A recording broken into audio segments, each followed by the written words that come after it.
ما دام الشمس والقمر بجريان فقد قال الله تعالى في كلامه المجيد وبرهانه التوحيد أعوذ بالله من الشيطان الرجيم بسم الله الرحمن الرحيم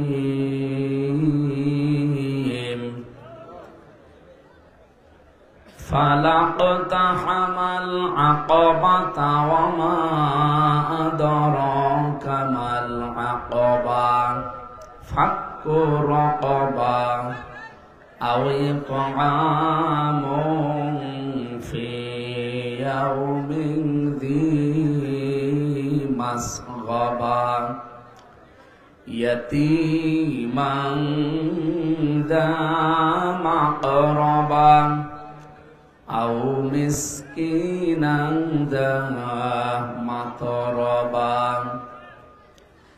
ثم كان من الذين آمنوا وتواصوا بالصبر وتواصوا بالمرحمة أولئك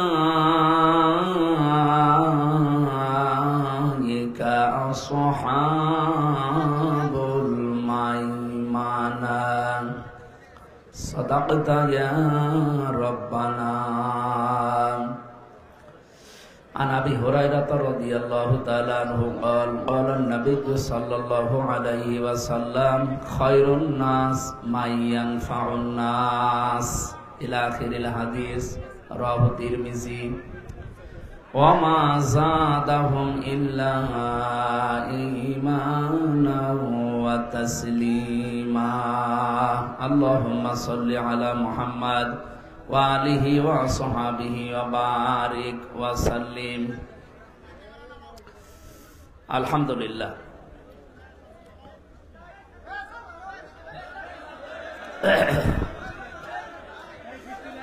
গাজীপুর জেলার কালিয়াকৈর থানার অন্তর্গত উত্তর মৌচাক বায়তুন্নুর জামে মসজিদের উন্নয়ন কল্পে মহাবিশ্বের মহাবিশ্বয় আমাদের মালিকের মুখের পবিত্র বাণী কোরআনে কারীম মহতী অনুষ্ঠানের সম্মানিত সভাপতি অ্যাডভোকেট কামরুজ্জামান কামরুল দামাত বারকাতুহুল আলিয়া, প্রধান মেহমান এ অনুষ্ঠানের আলহাজ ডাক্তার মোহাম্মদ বখতিয়ার, প্রধান অতিথি জনাব মোহাম্মদ ইয়াসিন সাহেব, উনি আসতে পারেন না, দোয়া চেয়েছেন। আমার আগে যারাই কথা বলছিলেন এ এলাকার বিভিন্ন দায়িত্বে থাকা কৃতি সন্তানেরা, বিশেষ করে কালিয়াকৈর থানার অফিসার ইনচার্জ, আমাদের অভিভাবক এসেছেন, মঞ্চে বসা ওলামা ইকরাম, আমি তো অনেকের নাম জানি না, একবারই দোয়া করছি আলেমদের জন্য, ওয়ারফা'না লাকা যিকরাক। এই নিস্তব্ধ হয়ে যান, আপনারা যাই মনে করেন না কেন। আমি এই তো ৩-৪ দিন হয়ে গেল এসেছি দেশে।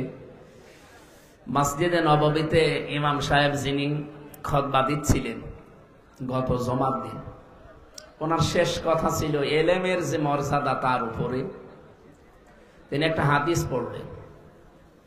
বাংলাটা এভাবে মানে আসে, উনি তো আর বাংলায় বলেননি, আরবিতে বলছিলেন। আমার আশপাশে অন্তত অনেকগুলো দেশের মানুষ দেখলাম তারা কাঁদতেছে। হাদিসটা ছিল এই যে কিয়ামতের ময়দানে আল্লাহ যখন বিচার শুরু করবে, আলেম যারা তাদের বিচার আল্লাহ জনসম্মুখে করবেন, এদেরকে আলাদা ভাবে ডাক দিয়ে পর্দা দিয়ে ঢেকে নেবেন। জিজ্ঞাসা করবে, মনে করেন এই যে মৌলানা নাম কি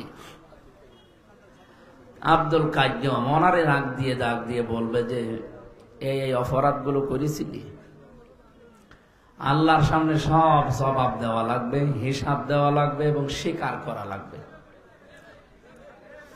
মাথা নিচু করে যখন সব স্বীকার করে নেবে, তখন সর্বশেষ আল্লাহ তাআলা তাকে ডাক দিয়ে বলবেন, যা, গোপনে তোরে মাফ করে দিলাম, কাউকে কিছু বলবে না, জান্নাতে চলে যা। এটা শুধু নামের আগে আলেম আছে এই কারণে। এই জন্য আলেমদের সম্মান মর্যাদা কামনা করছি। ওয়ারাফা'না লাকা যিকরাক, দুনিয়া আখিরাতে এদের মর্যাদা আল্লাহ আরো বাড়িয়ে দেন। বিভিন্ন রাজনৈতিক দলের নেতা এবং কর্মী ভাইরা এসেছেন। সামনে মাহফিলের প্রধান আকর্ষণ যারা, আমিও এখন আস্তে আস্তে এই যে বাইরের খোলা ময়দানের অনুষ্ঠানগুলো কমিয়ে দিতে চাচ্ছি, কারণ এই সব জায়গায় কোরআনের এহানাত হয় বেশি। আমরা আরম্ভ করেছি কোরআন তেলাওয়াত করি, এরপরে যারা কথা বলছেন আপনি দেখতে পাচ্ছেন না, ঠিক আছে, শুনতে তো পাচ্ছেন। ওই যে এখন বৃষ্টি হচ্ছে, গাছে চলতেছে, যদি পড়ে যায় পা পিছলিয়ে, অন্তত ওর তুলনায় আপনি ভালো আছেন। এই জন্য দুনিয়ার হিসাবে সবসময় নিচের দিকে তাকাতে হয়, যে ও গাছে আছে, আমি অন্তত দাঁড়ানোর জায়গা তো পেয়েছি। এদের এই যে লক্ষ লক্ষ টাকার জিনিস, এই ক্যামেরা গুলো নষ্ট হয়ে যাবে, এই জন্য ছাতা দিচ্ছে। আপনারা ছাতা না দিলে যদি হয় তাহলে বন্ধ করুন। এখন আপনারা একটা জিনিস রক্ষা করতে গিয়ে যে এত মানুষের জিনিস রক্ষা করবো কি করে? ডক্টর মিজানুর রহমান আজহারি ভাই এই যে ময়দানের আলোচনাগুলো ঘটিয়েছেন এই কারণে, কারণ এই যে 11-12 বছর দেশের বাইরে লেখাপড়া সহ আরো জালেমদের কারণে ছিলেন, আপনারা জানেন। তো উনি এগুলো করতে চান না এই গ্যাঞ্জামের কারণে। আমার সাথে মাঝে মাঝে কথা হয় এই কথাগুলো নিয়ে, যে আপনি যেভাবে সারা দেশ দৌড়া, আমার দ্বারা সম্ভব হয় না শুধু এই মানুষের গ্যাঞ্জাম।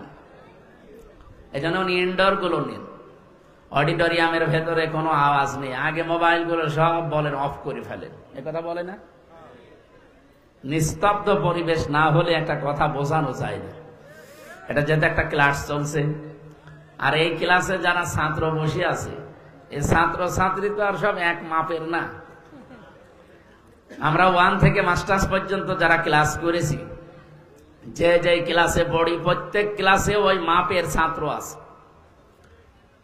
এই জন্য বিশ্ববিদ্যালয়ে যারা ক্লাস নিত দেখতাম 82 জন আমরা ছেলে মেয়ে ছিলাম। স্যার লেকচার দিলে 45 মিনিট কখন যে চলে যায় আমরা টের পাইনি, কারণ সব এক মাপের। আর এখানে যারা বসে আছে কি সব এক মাপের? এখানে এমন মানুষ আছে ইশারা দিলে বোঝে, এমন মানুষ আছে একবার বললে বোঝে, এমন মানুষ আছে 7 বার বললে বোঝে, আর এমনও মানুষ আছে ওরে পিটালো লাগবে তাও বোঝে। তো এইরকম ছাত্র ছাত্রী নিয়ে আমরা এখন 45 মিনিটে একটা ক্লাস করতে চাচ্ছি। থাকবেন তো ইনশাল্লাহ, যদি বৃষ্টি না আসে। আর বৃষ্টি এসে গেলে আমরা শেষ করে দেবো ইনশাল্লাহ। দল মত জাতি বর্ণ ধর্ম নির্বিশেষে আজকের এই অনুষ্ঠান, যেহেতু এই দেশে সবাই আমরা আছি। কয়েকদিন আগে সিঙ্গাপুরে ছিলাম, সেখানে 100 জনের মাত্র 5 জন মুসলমান আর 95 জন অমুসলিম। মালয়েশিয়াতে 100 জনের 61% মুসলমান, বাকিগুলো সব অমুসলিম। আমরা যারা এখানে বসে আছি, এই দেশে যারা বসবাস করি, আমাদের 100 জনের 92 জন আমরা মুসলমান। বলেন সুবহানাল্লাহ। অন্যান্য জাতির ভাইরা যারা আছেন তাদেরকে কোরআনে কারীম শোনার জন্য, বোঝার জন্য, এর কাছে আসার জন্য আহ্বান জানাচ্ছে। কয়েকদিন আগে যশোরের কলেজের এক অধ্যাপক, উনি BCS ক্যাডার, হিন্দু বেটা মানা হিন্দু ভদ্রলোক, উনি এসে মুসলমান হবে না, কিন্তু কোরআন শরীফ জানতে চায়। আমি বললাম যে স্যার, আপনার মুসলমান হওয়ার দরকার নেই, আপনি শুধু কোরআন শরীফ আমাদের ধর্মীয় গ্রন্থ একটু বুঝে বুঝে পড়বেন। আপনি 2-3 মাস সময় নেন, 2-3-4 মাস যত সময় লাগে, একটু বুঝে বুঝে পড়বেন। আপনি যদি আরবি না পড়েন, বাংলায় পড়েন, ইংরেজিতে পড়েন, যে ভাষায় পারেন একটু বুঝে পড়বেন। মুসলমান হওয়ার আপনার আগে আমার দরকার নেই। উনি 3 মাস পরে দেখে নিজের থেকে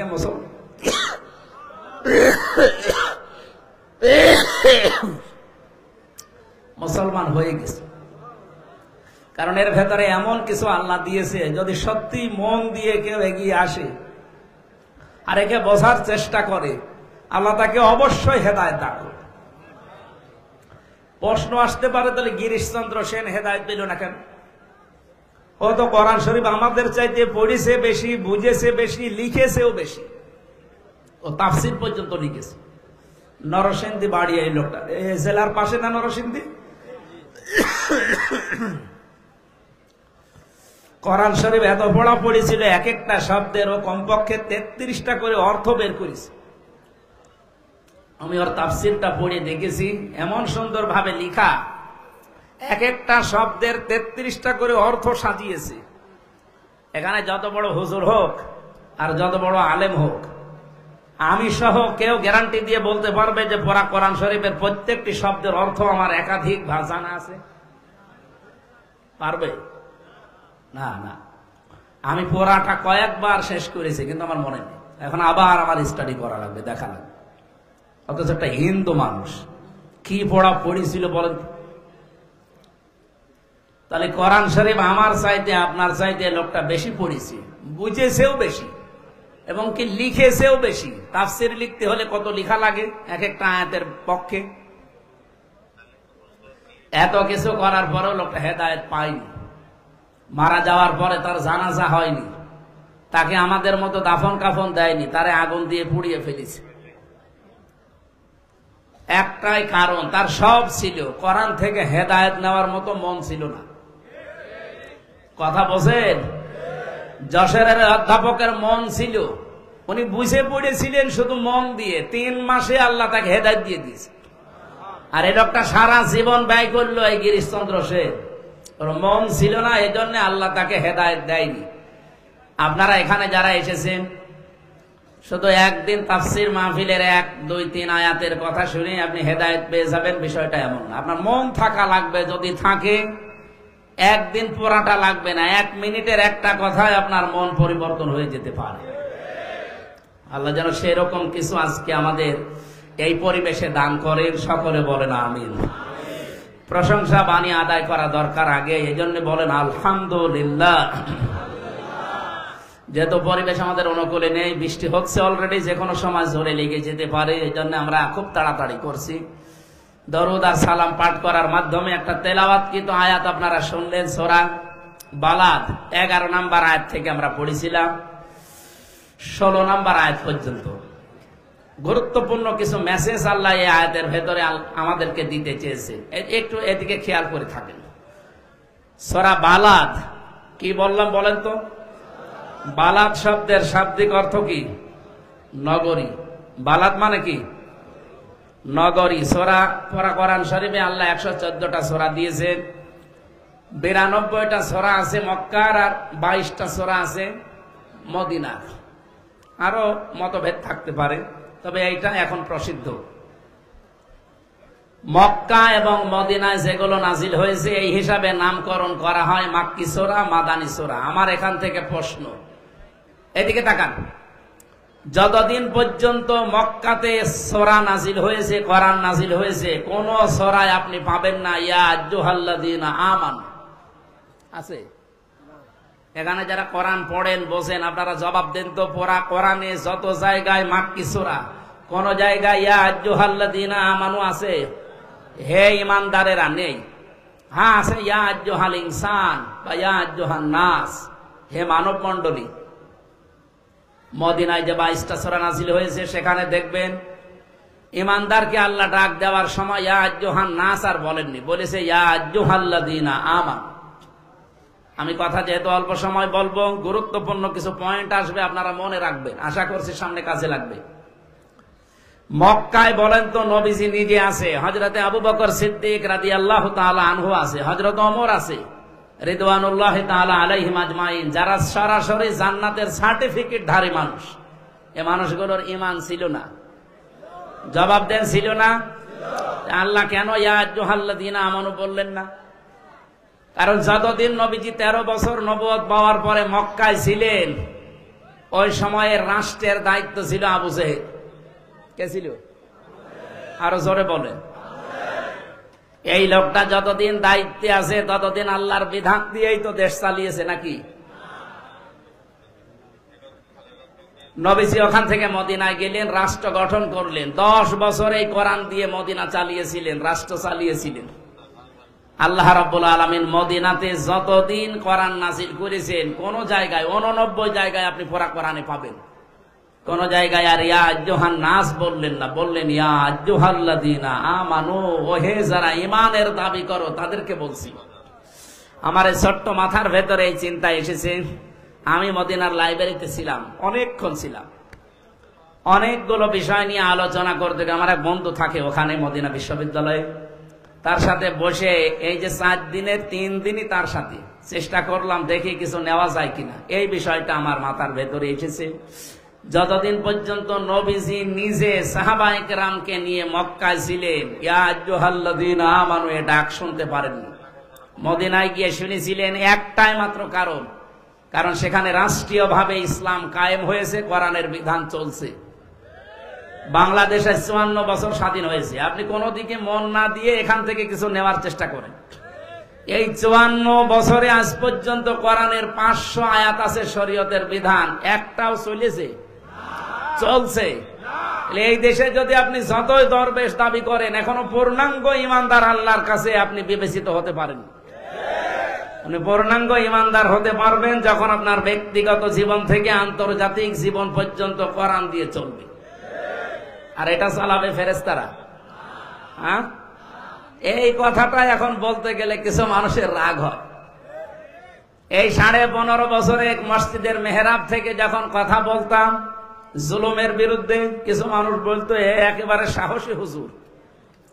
এমনকি বিভিন্ন প্রশাসনের মানুষদের কাছ থেকেও প্রশংসা আসতো যে বিশাল সাহস, আর কোনো ভয় নেই। অথচ সেই মেহরাবি আছে, সেই হুজুরি আছে, শুধু সময় পাল্টিয়েছে।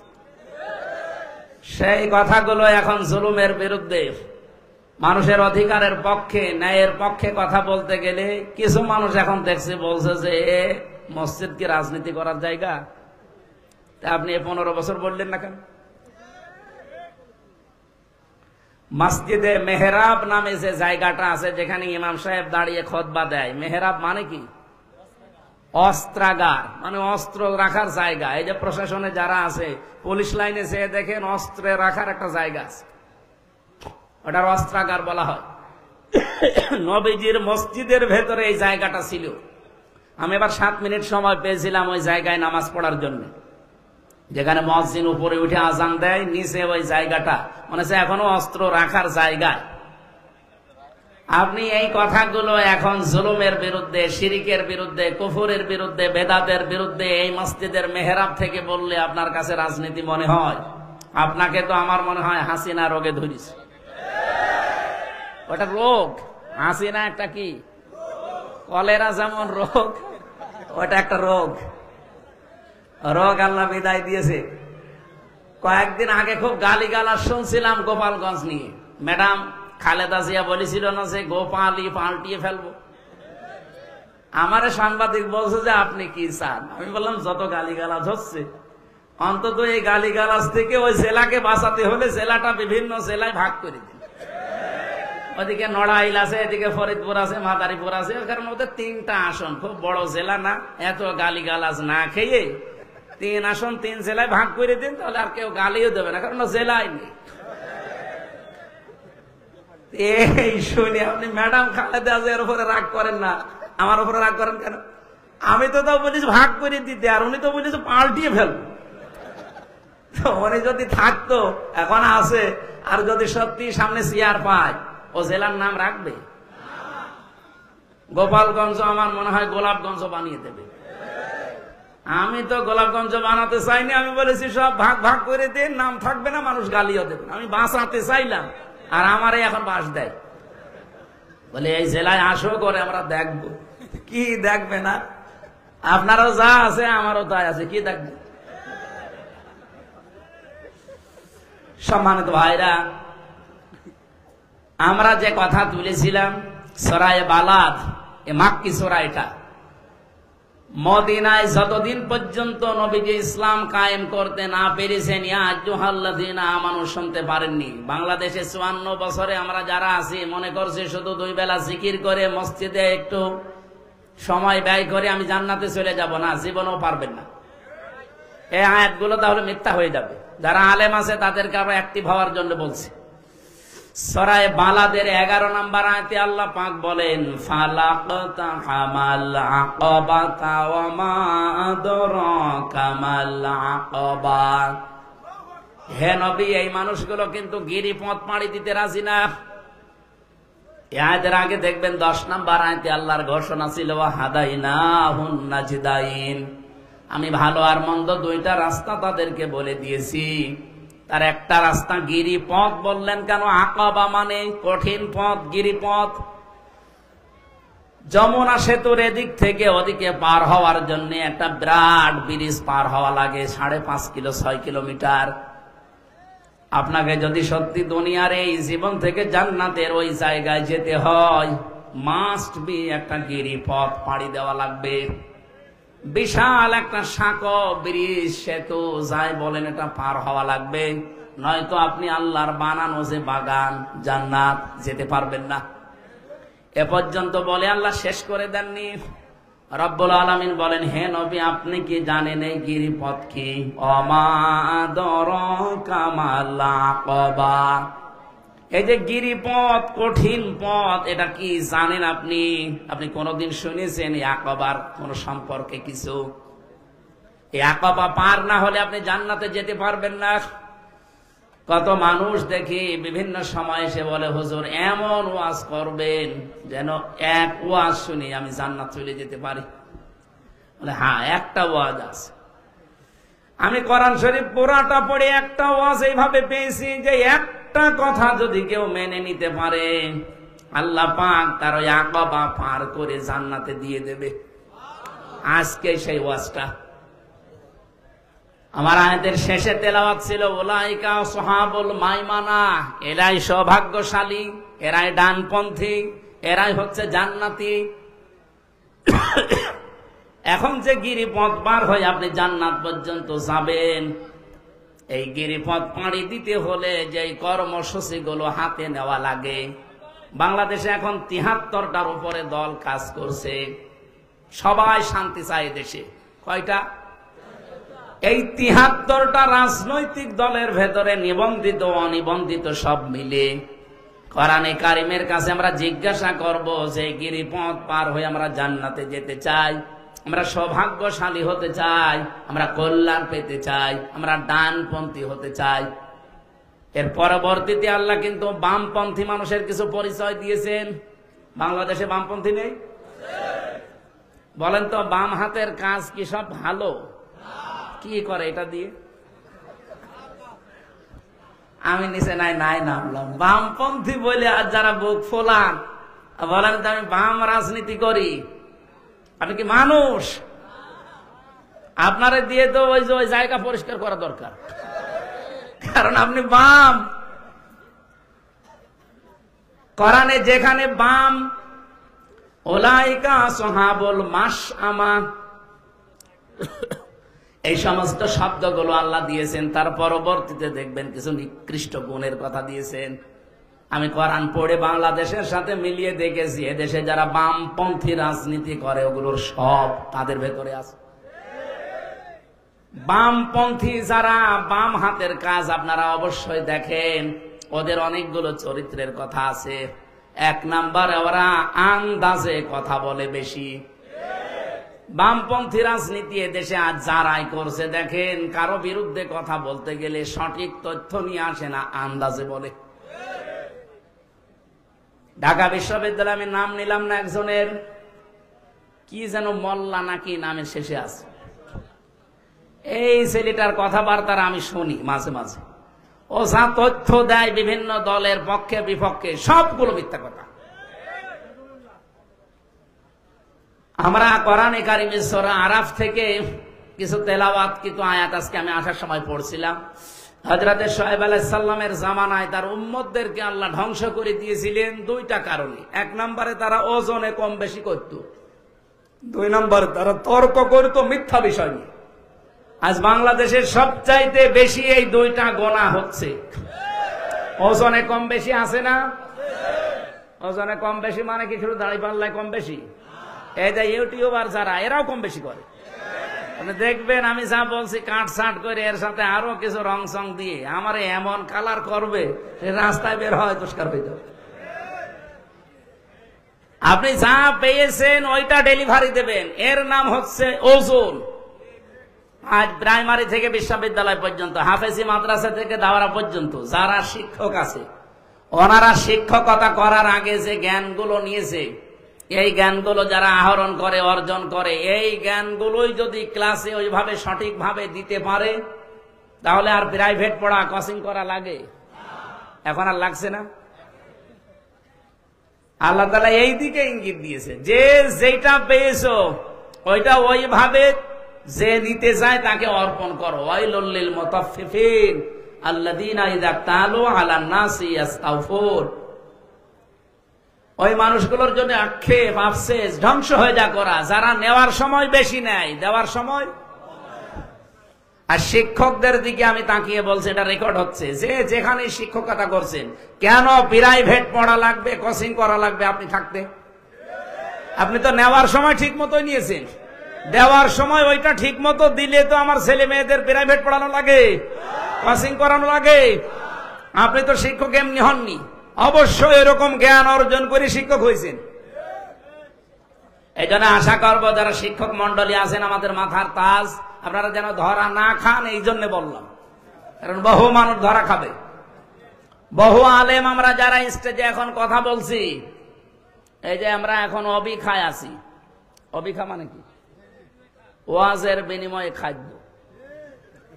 সরকারের একটা বাজেট আছে না মাঝে মাঝে, কি যেন কাবিখা, কাজের বিনিময়ে খাদ্য। আর আমরা এই 2 হুজুর যা করছি, এটা কিসে? অবিখা, ওয়াজের বিনিময়ে খাদ্য। ওয়াজ না করলে আপনারা আমরা খেতে দিতে, গাড়ি ভাড়া দিতে। অবিখা করে যারা এদেশে আমরা আজ খাচ্ছি দায়ী আল্লাহর নাম নিয়ে, তাদেরকেও বলছি আমরাও কিন্তু ওজনে কম বেশি করছি। মসজিদের মেহরাব থেকে শুরু করে যত জায়গায় যত ভাবে আমরা কথা বলি, সে রাজনৈতিক ময়দানে হোক আর ধর্মীয় ময়দানে হোক, আজ আমরা অধিকাংশ মানুষ ওজনে কম বেশিতে ব্যস্ত। কিভাবে? আমি কাবা শরীফে জমান নামাজ পড়েছি একটা, মসজিদে নববীতে পড়েছি একটা। ওনারা 35 মিনিট করে বয়ান করলেন আরবিতে। কথাগুলো আমি বুঝেছি, কিন্তু সঠিক যেভাবে তুলে ধরা দরকার, তাকওয়ার উপরে একজন, এলেমের উপরে একজন, তুলে ধরতে পারে না। কারণ ওই দেশে রাজতন্ত্র চলছে। সঠিকভাবে ওই কথাগুলো যদি কোরআন হাদিস দিয়ে যেভাবে বলা দরকার তুলে ধরে, দেখবেন তার পরের দিন ডক্টর সালের মতো উনি গুম হয়ে যাবেন। এই 15 বছর যেটা আমাদের দেশে ছিল, আমরা এই ময়দানে বসে কথা বলতাম, কিন্তু এখান থেকে নাক বরাবর না গিয়ে ঘুরিয়ে যেতাম। কথা বুঝতেছেন? আমরা আগামীতে আর কোরআন হাদিসের কথা বলতে গিয়ে আর ঘোরাঘুরি করতে চাই? এই ঘোরাঘুরি করার জন্য অনেকে এখন চেষ্টায় আছে। যারা যেভাবে কথা বলছেন, এই কথাগুলো আপনাদের না, এই কথাগুলো আপনাদের বিভিন্ন প্রতিবেশীরা শিখিয়ে দিচ্ছে, এটা আমরা অলরেডি জানি। যারা এই কথা এই দেশে বলতে পারে, মুসলমানের 92% মুসলমানের দেশে, যে চরমপন্থা আর মৌলবাদ এই দেশে যেন অভয়ারণ্য তৈরি করতে না পারে, এই কথাটা জীবনেও তার না। এই কথাটা অবশ্যই দাদাদের শিখিয়ে দেওয়া কথা। কারণ আমরা তো তার বাবার জীবনী পড়েছি। তার বাবা সারা জীবন ছিল সাম্রাজ্যবাদী, এই ভারতের আগ্রাসন বিরোধী। আপনি শহীদ জিয়াউর রহমানের পুরা জীবনী পড়ে দেখেন, সারা জীবন তিনি ভারত বিরোধী ছিল। ভারত তার ভয়ে কেঁপেছে, অথচ তাদের আদর্শ নিয়ে আজ যারা রাজনীতি করছে, তাদের মুখে আলেমদের বিপক্ষে এই কথাগুলো এখন বের হচ্ছে। এজন্য আমরা জানি এই কথাগুলো আসলে তাদের না, তারা উন্মাদ হয়ে গেছে, পাগল হয়ে গেছে। এই পাগলামি বন্ধ করা দরকার, নয়তো পরিণতি শেষে দেখা যায় যে হাসিনার মতো হয়ে যাবে। আপনারা মাজলুম, আমরাও মাজলুম, আপনাদেরকে আমরা ভালোবাসি, সতর্ক করলাম, এরপরে আপনার মনে যা লাগে তাই করেন। যারা বলে এক জিয়া লোকান্তরে লক্ষ জিয়া ঘরে ঘরে, এই কথাটা তাদের মুখে মানায় না। কারণ জিয়াউর রহমানের সারা জীবনী পড়েন, আমি নিজে পড়ে দেখেছি, কোনোদিন তিনি চাঁদাবাজি করেননি, পাথর দিয়ে মানুষ খুন করেননি। আপনি করছেন, অবশ্যই আপনি জিয়ার রাজনীতি করেন না, অন্য কিছু আপনি ঢুকিয়েছেন। আরাফাতের ময়দানের পাশে মসজিদে নামিরা আছে। 16 সালে একবার দেখলাম ইমাম সাহেব খুতবা দিচ্ছে আরবিতে, আমাদের দেশের শহীদ রাষ্ট্রপতি জিয়াউর রহমানের নাম নিয়ে দোয়া করছিল। উনি ওখানে নিম গাছ লাগিয়েছে, যেটাকে এখন জিয়া গাছ বলা হয়। ওনার নামে প্রায় 1-1.5 মিনিট দোয়া করলো, শহীদ জিয়াউর রহমান এই নাম নিয়ে। কি গো, হঠাৎ আরবি বলতে বলতে বাংলা বলছে? বাংলা মানে এইটা, ওই আরবি নামটা বাংলা নাম আরবির ভেতরে উনি চালিয়েছে। পরবর্তীতে দোয়া খেয়াল করে দেখি ওনার জন্য মাফ চায়, ওনার সম্মান বৃদ্ধি করার জন্য আল্লাহর কাছে বলছে আরাফাতের ময়দানে খুতবায়, হজের খুতবায়। কারণ কি? আরাফাতে লক্ষ লক্ষ মানুষের মাথার উপরে এই যে ছায়া দেওয়ার জন্য বাংলাদেশ থেকে প্লেনে করে মাটি আর নিম গাছ নিয়ে লাগিয়েছে, এই জন্য জিয়া ট্রি বলা হয়। তারা মানুষের মাথার উপরে এই মরুভূমিতে যত রকমের উত্তাপ আছে, তাপ বন্ধ করার জন্য ছায়ার ব্যবস্থা করেছে, তাদের জন্য দোয়া হয়। আর আপনি তার নাম নিয়ে রাজনীতি করে, তার আদর্শের সৈনিক দাবি করে মানুষের মাথার ছায়া আরো কেড়ে নিচ্ছেন। ভোলার একটা ঘটনা আজকে পড়ে আমি অলরেডি কেঁদে ফেলেছি।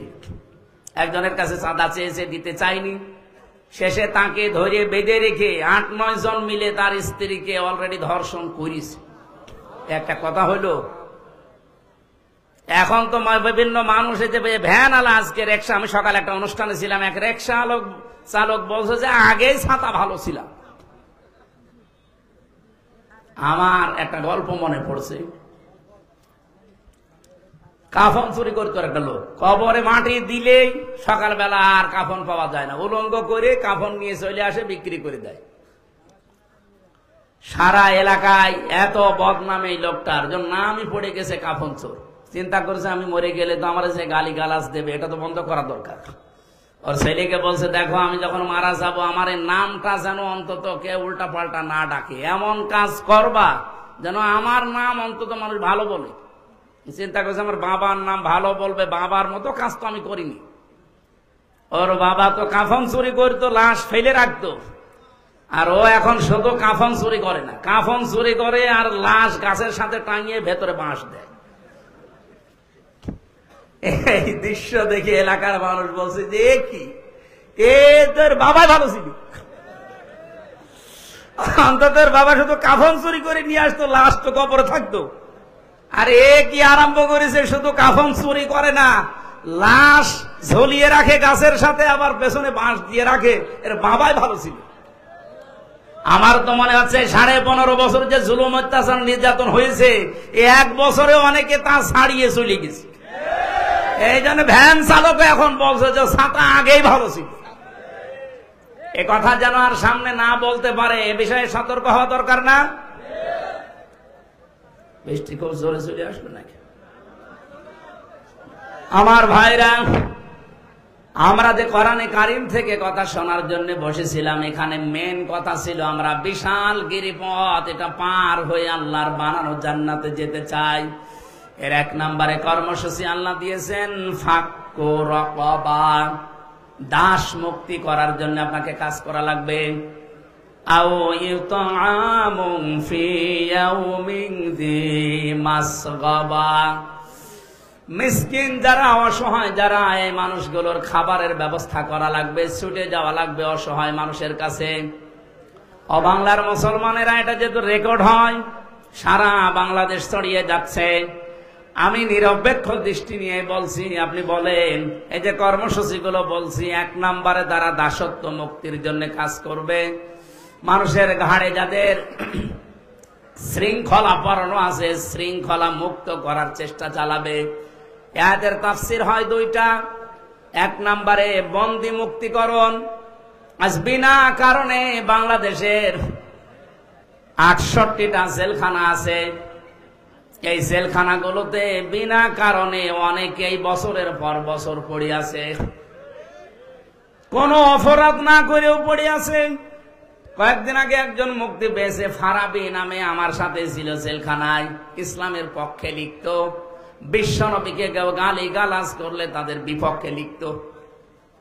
এই লোকটাকে বিনা কারণে হাসিনা 11 বছর জেলের ভেতরে আটকে রেখেছিল দাদাদের নির্দেশে। এই লোকটা এখন মুক্ত বাতাসে এসেছে, আল্লাহ যেন তাকে কবুল করেন নবীর প্রেমে, দিনের জন্য, বলে না আমিন। এরকম বহু মানুষ বিনা কারণে, 1,10,000-এর উপরে সময় আমরা জেলখানা ছিলাম সারা বাংলাদেশে। যারা বিনা কারণে এভাবে আছে, তাদেরকে মুক্ত করার জন্য যারা চেষ্টা চালাবে। 2 নম্বরে মানুষের তৈরি করা আইন যারা দুনিয়ায় কায়েম করতে চায়, মানুষ মানুষকে মানুষের দাস বানাতে চায়, সেখান থেকে মুক্ত করে যারা আল্লাহর গোলাম, আল্লাহর দাসে পরিণত করার জন্য চেষ্টা চালায়, এই কর্মসূচি যাদের হাতে আছে তারা সফল। বাংলাদেশে শুধু আমার দৃষ্টিতে দেখেছি যারা ইসলাম নিয়ে রাজনীতি করে তারাই শুধু এইটা চাচ্ছে যে আমরা মানুষকে আল্লাহর গোলাম বানাতে চাই। যারা মানুষকে মানুষের গোলাম বানাতে চায়, মানুষের দাস বানাতে চায়, তারা জীবনও সফল হতে পারবেন না। চর্মচকে হবে হয়তো মনে হবে যে আমি সফল হচ্ছে, কোরআন বলছে না। যারা মানুষকে মানুষের দাসত্ব থেকে মুক্ত করতে চায়, চেষ্টা করে, তারা সফল হবে। এই হিসাবে তালিকা করলে আমি এখন দেখতে পাচ্ছি, আমি একেবারে সরাসরি বলছি, বাংলাদেশ জামাত ইসলামী এইটা চাই। হাদিস পড়ছিলাম আজকে আসার সময়, হযরত ইবনে ওমর থেকে বর্ণিত, ফাত্তাবিউস সিরাতাল আযম ইলা আখিরিল হাদিস, রাহু তিরমিজি। ইবনে ওমর রাদিয়াল্লাহু তাআলা আনহু বলেন, যাদের দ্বারা তাড়াতাড়ি ইসলাম প্রতিষ্ঠা করা তোমার এলাকায় সম্ভব হয়, তুমি খুব দ্রুত তাদেরকে সমর্থন জানাও, ইত্তেবা করো, অনুসরণ করো। বাংলাদেশের ৭৩টা দলের ভেতরে আপনি বলেন তো, এই মুহূর্তে দেশ ছেড়ে দিলে ইউনিয়ন থেকে সংসদ পর্যন্ত, আন্তর্জাতিক মহল পর্যন্ত চালাতে পারে এই দেশে যত দল আছে, আমার দৃষ্টিতে আমি দেখেছি জামাত ইসলামী। আপনার কাছে যাই মনে হোক, এটা আমি পেয়েছি। ইউনিয়ন থেকে আন্তর্জাতিক মহল পর্যন্ত প্রত্যেকটা জায়গা, হ্যাঁ অন্যান্য দলও পারবে, কিন্তু এরা আমি নিজে মিশে দেখলাম যে পারছে এবং পারার কথা। যদিও এখনো পর্যন্ত এদের সবকিছু হাতের আয়ত্তে এখনো দেওয়া হয়নি, এখনো দিগন্ত টিভি খুলে দেওয়া হয়নি, এখনো ইসলামিক টিভি খুলে দেওয়া হয়নি। এ কথা বলেন না কেন? অথচ আমরা দেখলাম 1 বছর 1 মাসের ভেতরে সময় টিভি ঠিক চলছে, শুধু হাত বদল হয়েছে। 71 টিভি ঠিক চলছে, কিন্তু হাত বদল হয়েছে। ডিবিসি ঠিক চলছে, হাত বদল হয়েছে। আর টিভি ঠিক চলছে, হাত বদল হয়েছে। এগুলো যদি সব হাত বদল হয়ে চলতে পারে, দিগন্ত টেলিভিশন, ইসলামিক টেলিভিশন কি হয়েছে? এগুলো চলতে পারে না। মিডিয়া এত শক্তিশালী আপনি জানেন। একটা মিথ্যা কথা 10 বার বললে অনেকে সত্য মনে করে, আর ওরা ওই সমস্ত টিভি চ্যানেল দিয়ে একটা মিথ্যা কথাকে 100 বার প্রচার করে, এ দেশের মানুষ মনে করে না এটাই সত্য। আমরা জোর দাবি জানাচ্ছি, যারা দায়িত্বে আছেন, আমরা দিগন্ত এবং ইসলামিক টিভি খুব তাড়াতাড়ি সম্প্রসারণ চাই। হ্যাঁ, এটা চান না? ওয়া'ইদ্দু লাহুম মাসতাতা'তুম মিন কুওয়াতি ওয়া মির রিবাতিল খায়ল। হে নবী, এই পৃথিবীতে ইসলাম ধ্বংস করার জন্য ওরা যেটা কাজে লাগায়, ওটা উল্টিয়ে ইসলামের পক্ষে কাজে লাগাবে। আজ পৃথিবীতে সবচাইতে বেশি ইসলামের বিপক্ষে কাজ করছে এই মিডিয়া। হ্যাঁ, কথা বলেন না কেন? আপনি দেখছেন না, একটা মিথ্যা কথাকে 10 বার প্রচার করে, মানুষ মনে করে না এ সত্য হলেও হতে পারে। আমাকে 3 বছর আটকিয়ে রাখার পেছনে এই মিডিয়ার কারসাজি ছিল। ওরা উল্টা পাল্টা করে কাটছাট করে 1.5 ঘন্টা 2 ঘন্টার আলোচনা 2-3 মিনিট 1.5 মিনিট ছেড়ে দেয়। আগের কথা নেই, পরের কথা নেই। আমার রিমান্ডে শুধু ওইটাই শুনিয়েছে, এখানে পেশাব করিবেন, না করিলে 50 টাকা জরিমানা। কমা দেওয়ার কথা, আর ওরা দেয় কোথায়? এই জন্য মিডিয়ায় যারা কাজ করছেন তাদের আরো অ্যাক্টিভ হওয়া লাগবে, কারণ এটা ইবাদত। আপনাকে এই ক্যামেরা ভিডিও আপনাকে জাহান্নামে নিয়ে যাবে, এইটাই আপনাকে জান্নাতে নিয়ে যাবে যদি আপনি ওই মানের কাজ করেন। কথা বলেন। নুন আল কলামি ওয়া মা ইয়াসতুরুন। আল্লাহ বলেন কলমের কসম, এটা একটা কলম। এটা কলম না? কলম দিয়ে লেখকরা যা লেখে, ওই লিখিত জিনিসের আল্লাহ কসম দিয়েছেন। সুতরাং উল্টা পাল্টা লিখে যাবেন মানুষের বিরুদ্ধে। সাত গায়ে জারিয়া যেমন আছে, গোনায়ে জারিয়াও আছে। অনেকে খালি সাত গায়ে জারিয়া শুনে পেয়ে আনন্দে থাকে, তো সাত গায়ে জারিয়া। আরে ভাই, গোনায়ে জারিয়া আছে, ওইটা আপনার কোন বাবা নেবে? এ বাংলাদেশে বহু মানুষ সাত গায়ে জারিয়া না করে আজ অনেকে গোনায়ে জারিয়া করে যাচ্ছে। এমন এমন কথা লিখে যায় একটা মানুষের, একটা দলের বিপক্ষে, যেই কাজ যেই কথা ওই লোকটা ওই দলের ভেতরে নেই। আন্দাজে আপনি এগুলো ছড়িয়ে যদি কালার করার চেষ্টা করেন, আপনি হয়তো মরে যাবেন আর 50 বছর পর, কিন্তু আপনার এই মিথ্যা লিখিত বই, মিথ্যা লিখিত পত্রিকা, এ কি মরে যাবে? যতদিন থাকবে টিকে আপনার কবরে ফ্ল্যাক্সি লোড হয়ে এগুলো সব এই গোনাগুলো যেতে থাকবে। আপনি হয়তো মারা যাওয়ার সময় 50 মন গোনা নিয়ে মরে গিয়েছিলেন, কিয়ামতে যখন উঠবেন আপনার আমল নামায় দেখবেন 50,000 মন গোনা জমা হয়ে আছে। এরকম পাগল দেশে নেই? ফজু পাগল একটা আছে আন্দাজে। আমার মনে হয় ওরে বাইরে রাখলে দেশের ক্ষতি হবে, ওরে আমার পাবনায় পাঠানো দরকার। যারা আছেন কিশোরগঞ্জে ধৈর্য বেঁধে ওরে পাবনায় পাঠান, আমরা দরকার হয় কুকুর মারা ইঞ্জেকশন দিয়ে দিই, পড়ে থাক। তাছাড়া যত কথা বলে, আমরা 100টা কথা বললে 98টা মিথ্যা কথা, আর সব আলেমদের বিরুদ্ধে। ওর কি জন্মই হয়েছে আলেমদের বিরোধিতা করার জন্য নাকি? এজন্য আমাদের উচিত মানুষকে, যারা মানুষের দাসত্ব থেকে মুক্ত করে আল্লাহর দাস বানাতে চায়, আপনি সেই দলে যোগ দেন যাদের দ্বারা তাড়াতাড়ি ইসলাম কায়েম করার সম্ভাবনা বেশি। সেই দলে আসেন, আপনি সফল হতে পারবেন। এই আয়াত আর এই হাদিস আমি এখন বানালাম। বলেন বলেন।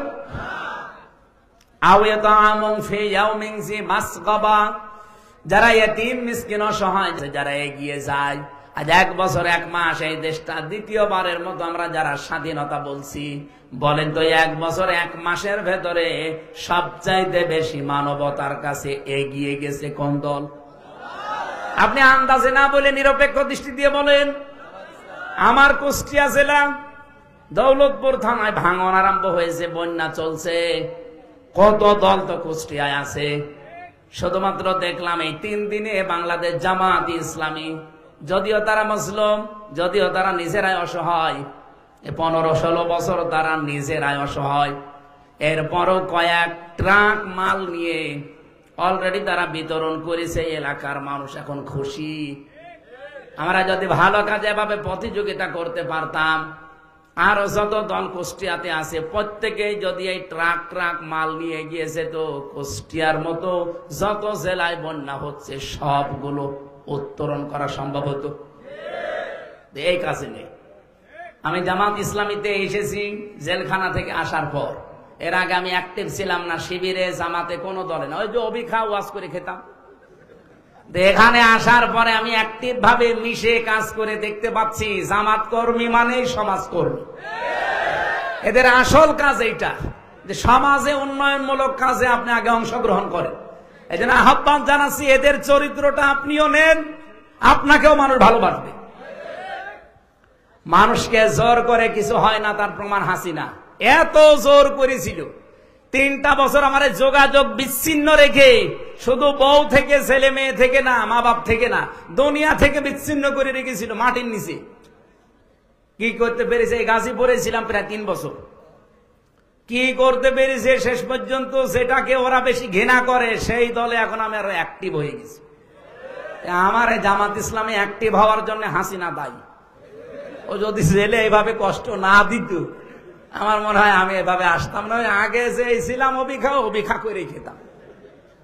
আমার এখানে অ্যাক্টিভ করার জন্য আপনি দায়ী। আপনি দিল্লি বসে বসে এখন সুবহানাল্লাহ পড়ে। ভালো, আপনার জন্য যে অন্তত আমি অ্যাক্টিভ ভাবে একামতে দিনের দায়িত্ব পালন করার জন্য একজন হতে পেরেছি, আপনাকে এই জন্য ধন্যবাদ। আপনার কারণে বহু মানুষ এরকম অ্যাক্টিভ ভাবে এসেছে। আমরা 76 জন আলেম এক জায়গায় ছিলাম, মাওলানা মামুনুল হক ভাই সহ। আমি তার নামটা আসলেই দোয়া করি নেই, কারণ এই 3 বছরে অনেক অবদান তার আমার উপরে আছে। জেলখানায় খাবার খাওয়া যায় না। এই যে গাজীপুর জেলা কি গরিব? কাশিমপুরে, গাজীপুরের ভেতরে না, কি খাবার দেন আপনারা?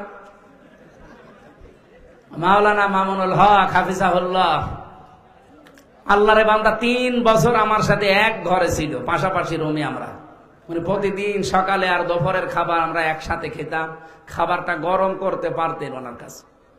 এটা যদি না থাকতো আমার শরীর যা আছে, আমার মনে হয় আমি আরো দুর্বল হয়ে যেতাম। ওনার কাছে আমি এই জন্য ঋণী। আল্লাহ যেন তার সর্বোচ্চ মাকাম দুনিয়া আখিরাতে দান করেন, আমিন। সম্মানিত ভাইরা, আমি যেটা বোঝাতে চাচ্ছিলাম,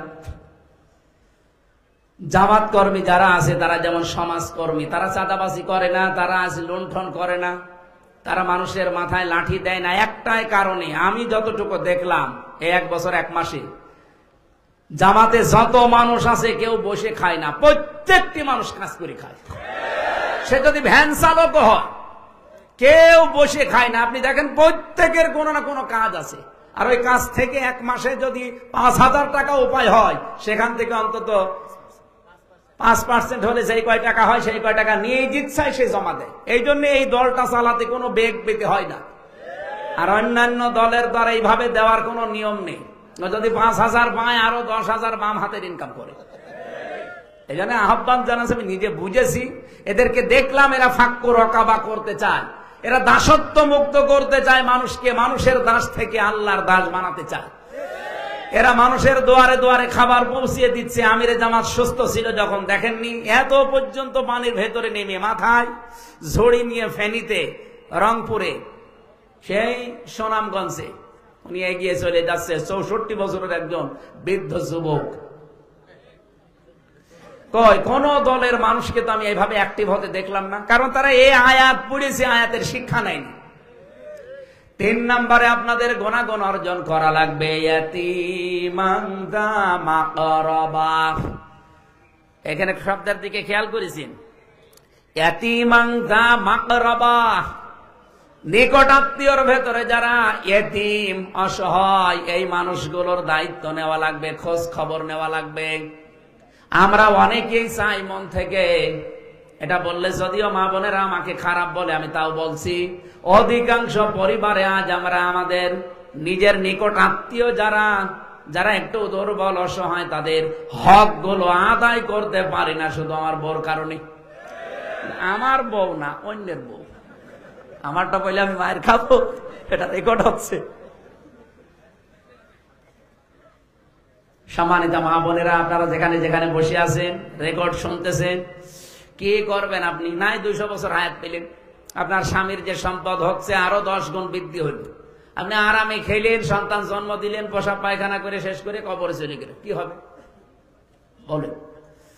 খাদিজাতুল কুবরা রাদিয়াল্লাহু তাআলা আনহা, উনি নবীজি নবুয়ত পেয়ে যখন আসলেন, যে 5টা সার্টিফিকেট দিয়েছিলেন, আপনি দিতে পারেন না।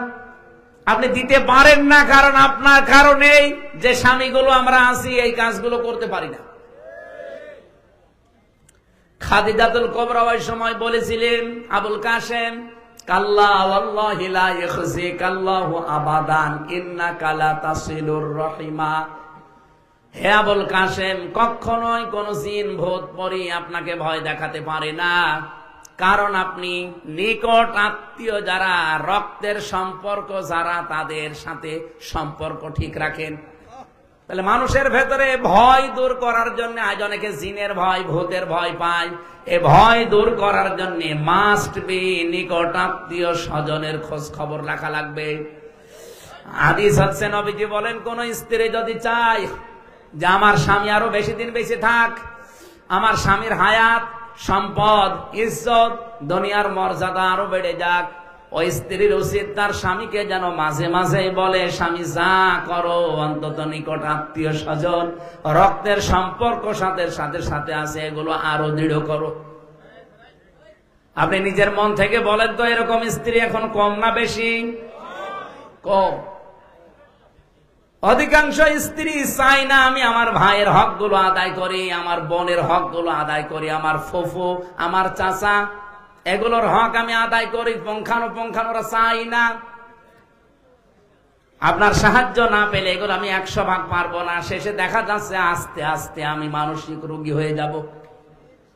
আজ বহু মানুষকে দেখি তার স্ত্রীকে বাদ দিয়ে দেয় শুধু এই একটা মাত্র কারণে। স্ত্রী নিজের দিকে খুব ভালো টানে, নিজের মা বাবা, নিজের ভাই, নিজের বোন, ওইগুলো আসলে স্বামীকে দিয়ে পাগল হয়ে যায়। আর স্বামীর পক্ষ থেকে কেউ আসলে ওর মনই পাওয়া যায় না। এরকম বউ আছে কার? হাত তোলেন তো, তোলেন।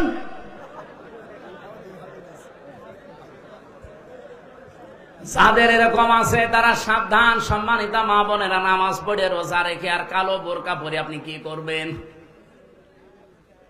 আপনি তো রক্তের সম্পর্কগুলো আরো দৃঢ় করার জন্য ছাড় দিয়ে হলেও চেষ্টা করবেন। সফল আমাকে দেখতে চান, এইভাবে আমাকে সফলতায় পৌঁছিয়ে দেন।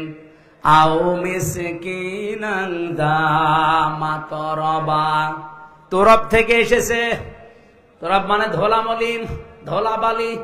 যারা ধোলা মলিন পথে ঘাটে, স্টেশনে, বাস স্ট্যান্ডে, রাস্তাঘাটে যারা ধোলা মলিন অবস্থায় থাকে, এই মানুষগুলোর যারা ছিন্ন বিচ্ছিন্ন, যারা ছিন্নমূল বলা হয়, এদের কাছে যারা এগিয়ে যায়, এদের মাথায় অন্তত একটু হাত বুলিয়ে দেয়, শান্তির পরশ পেয়ে এই মানুষগুলো একটা তৃপ্তির হাসি দেয়। নবীজি জানিয়েছেন, একটা এতিমের মুখের এই তৃপ্তির হাসি আল্লাহর আরশ পর্যন্ত তোমার উপরে খুশি হয়ে যায়। আপনি 20 তলা বিল্ডিং বানিয়েছেন, সেই রকম বিউটিফাই করে জাঁকজমকপূর্ণ একবারে একত পাথর দিয়ে, বিভিন্ন মার্বেল পাথর নিয়ে এসে কাবায় যে পাথর সাজানো আছে ওই পাথর দিয়ে আপনি বানিয়েছেন। এই 20 তলা বিল্ডিং এর মূল্য আল্লাহর কাছে যত না বেশি, একটা ছিন্নমূল ধলাবালি মলিন অবস্থায় যারা বিভিন্ন জায়গায় আছে, এরকম অসহায় মানুষের পাশে যদি কেউ ছুটে যায় আর তাকে যদি হাসি দেখতে পাওয়ার জন্য চেষ্টা চালায়, ওই লোকটার প্রতি আল্লাহর আরশ পর্যন্ত খুশি হয়ে যায়। বলেন তো, এই কর্মসূচিটা বাংলাদেশে 73টা দল আজ কাজ করছে। আমি তো নিজে দেখতে পাচ্ছি কারা নিয়েছে। যারা নিয়েছে কান খাড়া করে শোনেন, কোরআন হাতে নিয়ে বলছি আপনারা সফল হবেন। আল্লাহর কসম আপনারা সফল হবেন, যারা মানুষকে ধোলা মলিন এই অসহায় ছিন্নমূল মানুষের কাছে আজ এগিয়ে যাচ্ছেন। কমিশন বানাতে দিয়েছিল সরকার নারীদেরকে। আমার তো চেহারা দেখে মনে হচ্ছিল না যে এরা নারী। নারী কমিশনে সেই কয়েকজন ছিল, আপনি তাকিয়ে দেখেছে নাকি মহিলা না পুরুষ বোঝা যায়। কোরআনের 13টা আয়াত ভুল ধরিস, 26টা হাদিস তারা ভুল ধরিস। আমার ভাইরা, আমি যে কথা এখান থেকে নিয়ে আসতে চাই, আপনি নারী কমিশনারে বসে, কমিশনে বসে এই জায়গায় যদি কোরআনে কারিমের এই নির্দেশগুলো নিজে পালন করে 92% মুসলমানের দেশে বাস্তবায়নের জন্য ডক্টর মোহাম্মদ ইউনূসকে আপনারা চেষ্টা চালাতেন, আজ যে কথাগুলো উঠতেছে আলেমদের পক্ষ থেকে, একটা কথাও আলেমরা এদেশে বলতো না, মুসলমানেরা বলতো না, আর আপনাদের পক্ষে থাকতো। আপনি কি করলেন? যৌন কর্মী যারা আছে তাদেরকেও নাকি শ্রমিকের মর্যাদা দেওয়া লাগবে। একটা কথা হলো, তারা সারাটা জীবন নির্যাতিত। যৌন কর্মী যারা আছে, আমি একটা সাক্ষাৎকার পেয়েছিলাম এই গোয়ালন্দ ঘাটের। এই মেয়েটা দুর্ভাগ্যের কারণে সেখানে যে পড়েছে, কি নির্যাতন তার উপরে 8 বছর চলছে। এক দিন 8, 10, 15, 20 জন করে তার ইউজ করে, ব্যবহার করে, কিন্তু কাঙ্ক্ষিত মানের টাকা পয়সা তার দেয় না। তার তো এমনিতেই কষ্ট, আরো বিভিন্ন মেডিকেলের যে সমস্ত বিষয়গুলো আছে ওগুলো নিচে নামলাম না, সবগুলো থেকে তারা আপনি কষ্ট দিচ্ছেন, বঞ্চিত করছেন। তার একটা পেশা হলো, আর আপনি তাকে শ্রমের মর্যাদা দেওয়ার জন্য উঠে পড়ে লেগেছেন। আমার মনে হয় তাদেরকে শ্রমের মর্যাদা না দিয়ে আপনি নিজে ওই শ্রমের মর্যাদা নেন।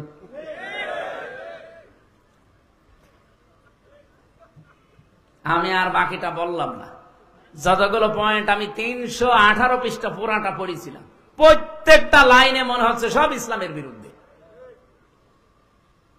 এখানে ধোলা মলিন যারা, যে সমস্ত অসহায় ছিন্নমূল মানুষ, আমাদের কাজ হবে এখন থেকে যে যেই জায়গায় আছি এখান থেকে এদের কাছে এগিয়ে যাওয়া। সুম্মা কানা মিনাল্লাযীনা আমানু ওয়া তাওয়াসাউ বিস-সাবরি ওয়া তাওয়াসাউ বিল মারহামা। এরপরে যারা ঈমান আনতে পারে, ঈমানের যে 4টা শর্ত আছে এগুলো মেনে যারা ঈমান আনে, আর যারা সবর, ধৈর্য এগুলো নিজেরা ধরে এবং উপদেশ দেয়। বাংলাদেশে এখন যে অবস্থা চলছে, আপনারা খোঁজ খবর রাখেন কিনা আমি জানি না। আমার এই ছোট্ট মাথার ভেতরে যতগুলো তথ্য আসতেছে, খুব গভীর ষড়যন্ত্রে আমরা এখন কিন্তু আছি, বিশেষ করে আমাদের এই দাদাদের দ্বারা। ওরা চাচ্ছে যে কোনো কায়দা এখানে একটা হট্টগোল বাঁধিয়ে আন্তর্জাতিক মহলের কাছে দেখাতে চায় যে দেশটা জঙ্গি রাষ্ট্র, এই দেশে টুপিওয়ালাদের কাজ কারবার বেড়ে যাচ্ছে। আমরা এই জন্য খুব সতর্কতার সাথে পা ফেলতে চাই। কেউ যদি পায়ে পা দিয়ে ঝগড়া করতে চায়, দোলা ভাই বলে অন্তত ফিরে আসা দরকার এখন। অতাও সবরি, সবর ধৈর্যের সর্ব উৎকৃষ্ট প্রমাণ এখন দিতে হবে। অতাও সবিল মারহামা, একে অপরকে রহম, এই যে রহম ছাড়া এখন আর উপায় নেই।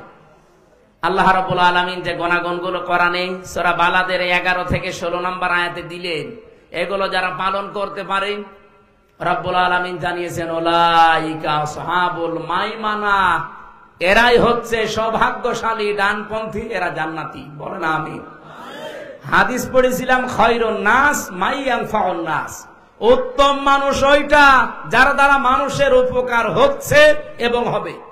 নবীজি এনফাউ দিয়েছেন, এটা মজারে, বর্তমান ভবিষ্যৎ, প্রেজেন্ট ফিউচার। আল্লাহর নবী কিন্তু খায়রুন নাস মাইয়ানফাউল মুসলিমিন দেননি, যে মুসলমানের যারা উপকার করছে করবে তারা উত্তম মানুষ আল্লাহর কাছে না। নাস আছে, হিন্দু বৌদ্ধ খ্রিস্টান মুসলমান যেই হোক, মানুষ যারা তাদের উপকার করবেন, তাদেরকে নিরাপত্তায় থাকার ব্যবস্থা করবেন, আপনি আল্লাহর কাছে উত্তম মানুষ। কালকে রাত 11টার দিকে আমার ঘরে একজন হিন্দু এসেছিল। আমি মনে করলাম যে মুসলমান হওয়ার জন্য এসেছে, না, এসে আমার একটা ভিডিও দেখাচ্ছে। কি ভাই নাম জিজ্ঞাসা করলাম, বলছে বিনোদ কুমার আগরওয়ালা, অনেক ধনী মানুষ কুষ্টিয়াতে। তো কি জন্য এসেছে? নাম শুনে আমি এবার বুঝলাম যে ও আমার ধর্মের না, অন্য ধর্মের। আমার বলছে হুজুর আমি মুসলমান হওয়ার জন্য আসিনি, আমি একটা ভিডিও দেখাতে চাই। সেদিন যে হিন্দু বৌদ্ধ খ্রিস্টান এদের সাথে একটা আলোচনা ছিল, সেখানে বলেছিলাম যে ইসলাম যদি দেশে আসে তাহলে আমরা যেভাবে নিরাপত্তায় আছি, নিরাপদে আছি, ওনারা অনেকগুলো কথা আমাকে শোনালে যে আমরা এই ঝামেলায় আছে এই 15 বছরে সংখ্যালঘু হওয়ার কারণে। অভয় দিয়েছিলাম যদি ইসলাম দেশে আসে একবার, শুধু আমরা যেভাবে নিরাপত্তায় আছি আমাদের চাইতে কমপক্ষে 10 গুণ বেশি নিরাপত্তায় থাকবে। আমির জামাত ঘোষণা দেয়নি দেশে মসজিদ যদি পাহারা দেওয়া না লাগে, মন্দিরও পাহারা দেওয়া লাগবে না? বলেন বলেন। ওনাকে অভয় বাণী দিয়েছিলাম যে এই দেশে জামাত ইসলামের ঘোষণা, 300 এমপি তারা ঘোষণা দিয়েছে, যদি এমপি পাশ করে তারা আপনাদের ভোট নিয়ে আল্লাহর রহমতে 100 টাকা নিয়ে এমপি হলে 5 বছরে 1 টাকাও বাড়বে না, আর যারা যা আছে কমে যাবে। ওনার নাকি এই কথাটা খুব বেশি ভালো লেগেছিল, আমার ভিডিও দেখাচ্ছে। আমাদের ভিডিও না দেখে আপনি একটু মুসলমান হলে ভালো হয় না? আমরা শুধু মুখে বলা আমিরে জামাতের ঘোষণা শেষ করেই না, আমরা এটা কাজে দেখাতে চাই। আর দেশে আমি সারা বাংলাদেশ তো ঘুরছি, আমি দেখতে পাচ্ছি যে জোয়ার এবার উঠেছে। আমার মনে হয় এই জোয়ারে এবার ইসলামকে সংসদ পর্যন্ত নিয়ে যেতে পারে। আর একবার যদি নিয়ে যায় না, কিয়ামত পর্যন্ত ইসলামের হাত থেকে দেশ আর কেউ নিতে পারবে না, সে যত বড় ষড়যন্ত্র করুক না কেন। আমরা এবার একটু দেখানোর সুযোগ পেয়েছি, দল মত নির্বিশেষে ইসলাম যারা মানে। আগে একটা কথা ছিল যে 2 জন ইংরেজি শিক্ষিত মানুষ এক জায়গায় থাকতে পারলে টুপিওয়ালা 2 জন এক জায়গায় থাকতে পারে না, কিন্তু এটা ভুল প্রমাণ হয়েছে। এবার সব টুপিওয়ালা প্রায় এক জায়গায় এসে গেছে, কয়েকটা ছিঁড়া ছোটা বাদ দিয়ে। ওগুলো হুজুর না, ওগুলো খেজুর, ওগুলো ওলামা লীগের মতো, বালাম বিন বাওরার মতো, ফরিদ উদ্দিন মাসুদের মতো। ওগুলো আলেম বললে গোনা হবে, আলেম নামে ওগুলো জালেম। এই জন্য দেখতেছি এখন সব যেহেতু এক হয়ে গেছে অলরেডি। মাওলানা মামুনুল হক মাঝে মাঝে খাবার খাওয়ার সময় আমার বলতো, হামজা কি ভাবতাম বাইরে, আরে ভেতরে এসে কি দেখছি। বাইরে আমি টুপি নিয়ে ফতোয়া দিতাম, জোব্বা নিয়ে ফতোয়া দিতাম, আর এখন এসে দেখছি জালেমরা সব এক জায়গায় করে তালা মেরে রেখেছে। আল্লাহ যদি বাইরে কোনোদিন নিয়ে যায়, যাই করি অন্তত এবার আমরা এক হব, সেইটাই উনি চেষ্টা চালিয়েছিল সারা দেশে। আমার মনে হয় সফল হচ্ছে এবং হতে যাচ্ছে ইনশাআল্লাহ। ইসলামের বাক্স আপনারা শোনেননি, এবার শুধুমাত্র একটা হবে। আমরা এই কথা এতদিন যে মিথ্যা কথা শুনতাম যে টুপিওয়ালা 2 জন এক জায়গায় হতে পারে না, এটা যেন আবার মিথ্যায় প্রমাণিত হয়। আল্লাহ রাব্বুল আলামিন আমাদের এক এবং নেক হওয়ার তৌফিক দেন। আমার আজকে 5টা অনুষ্ঠান চলছে এটা নিয়ে, 5টা, সে সকাল 7টা থেকে আরম্ভ হয়েছে, এই 12টা 10 বাজে এখন। আমি এমনি রাতের খাবার খাইনি, এরপরে আমার আরো কিছু কাজ বাকি আছে, আমি আর টানতে পারছি না। কালকে সারাদিন ঝিনাইদহে সারাদিন ব্যাপী অনুষ্ঠান আছে। আবার আসলে পরিবেশ আমাদের অনুকূলে থাকলে আবার কথা বলবো ইনশাআল্লাহ। আল্লাহুম্মা আমিন। লা ইলাহা ইল্লা আনতা সুবহানাক ইন্নী কুনতু মিনাজ জালিমিন। রব্বুল আলামিন, আলেমদের মর্যাদা সম্পর্কে যে কথা প্রথমে বলেছিলাম, আলেমদেরকে নাকি তুমি কিয়ামতের দিন আলাদা ভাবে পর্দা দিয়ে ঢেকে বিচার করবে, জনসম্মুখে বিচার করবে না। আজ আমরা যারা এখানে আলেম বসে আছি, আমাদের এলেমের যে হক আমরা আজ অনেকে আদায় করতে পারি না। কিয়ামতের দিন আমাদের অপমানের কাতারে দাঁড় করিও না। গোপনে আল্লাহ চাদর দিয়ে ঢেকে গোপনেই তুমি আমাদেরকে তোমার গাফফার নামের খাতিরে মাফ করে দিও। আজকের এই বিশাল আয়োজনে যারা শ্রম দিয়েছে, টাকা দিয়েছে, সময় দিয়েছে, যে যেইভাবে কোরআন শুনতে এগিয়ে এসেছে এই বৃষ্টির ভেতরে, এই বৃষ্টি মুখর দিনেও যাদেরকে আটকাতে পারে নাই, এদেরকে জান্নাতের জন্য কবুল করে নাও। আমার কণ্ঠটা তুমি কোরআনের জন্য ভিক্ষা দাও। আমাকে তুমি এমন এলেম দাও, এমন প্রচার মাধ্যম আমাকে দান করো, সহজ সরল ভাষায় মানুষের কাছে কথা বলতে পারি, সেই তৌফিক ভিক্ষা দাও। রব্বুল আলামিন, মেয়েরা যারা বসে আছে পর্দার আড়ালে, এদেরকে খাদিজার মতো, আয়েশার মতো বানিয়ে দাও। শয়তানের খপ্পর থেকে এদেরকে বাঁচাও। বড় আশা নিয়ে হাত তুলেছি, এই চর্মচোখে দেখতে চাই বাংলাদেশটা ইসলাম দিয়ে চলছে। জেলখানায় 3টা বছরই আমি মাঝে মাঝেই দোয়া করতাম, আল্লাহ কিছু যদি জীবনে না দাও, চর্মচোখে দেখার সুযোগ করে দিও যে তোমার কালাম দিয়ে এই দেশটা চলছে। আমাদের দোয়াগুলো তুমি কবুল করো। আমাদের এই চর্মচোখে দেখার তৌফিক দাও। 56,000 বর্গ মাইল তোমার কালাম দিয়ে চলছে। কোরআনের নিয়ম নীতি দিয়ে চললে দেশটা কেমন শান্ত হয় আমি নিজে দেখে এসেছি। আফগানিস্তান, সৌদি আরবে 100 ভাগ নেই, যতটুকু আছে তারপরও শান্তি আছে। মালয়েশিয়াতে 100 ভাগ নেই, যতটুকু আছে তারা নিরাপত্তায় আছে। আমাদের এই দেশটাও আমরা এভাবে নিরাপত্তার নগরী বানাতে চাই। নগরী নামে একটা সূরা থেকে যে আলোচনাগুলো করেছি, সফল হওয়ার জন্য এই 5টা গুণ আমাদের সবাইকে তুমি ভিক্ষা দাও। আমরা যারা অসুস্থ আছি, শেফায়ে কামেলা আজেলা নসিব করো। নবীজির হাদিস পড়েছিলাম, ফাত্তাবিউস সিরাতাল আযম। আমাদের ভেতরে তাড়াতাড়ি দ্রুত যারা ইসলাম জমিনে কায়েম করার চেষ্টায় আছে, যারা পারে, সম্ভাবনা বেশি আছে, তাদেরকে সাপোর্ট করবা, তাদের অনুসরণ করবা, তাদেরকে ইত্তেবা করে চলবা।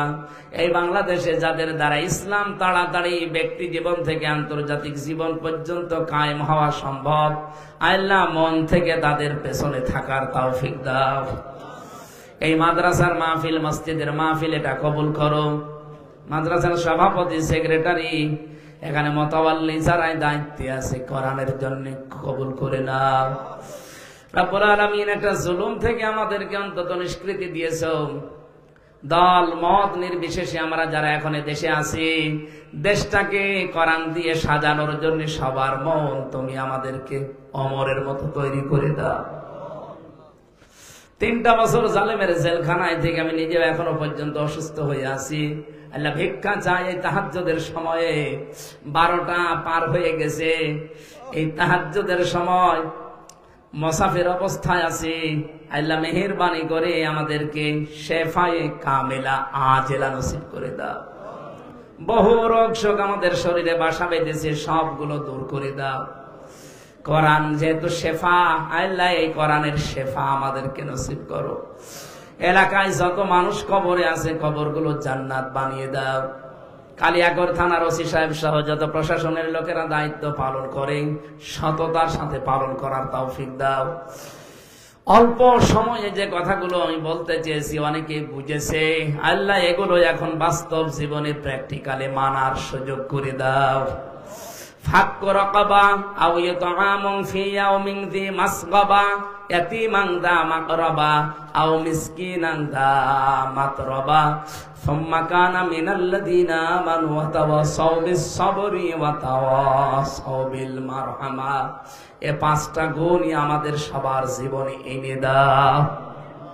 মনের ভেতরে যার যে কামনা বাসনা আছে, আমাদের চাই আশাগুলো পূরণ করো। বারাকাল্লাহু লানা ওয়া লাকুম ফিল কোরআনিল আযীম। জীবনের শেষ কথা যেন এটা হয়, লা ইলাহা ইল্লাল্লাহু মুহাম্মাদুর রাসূলুল্লাহ। আসসালামু আলাইকুম।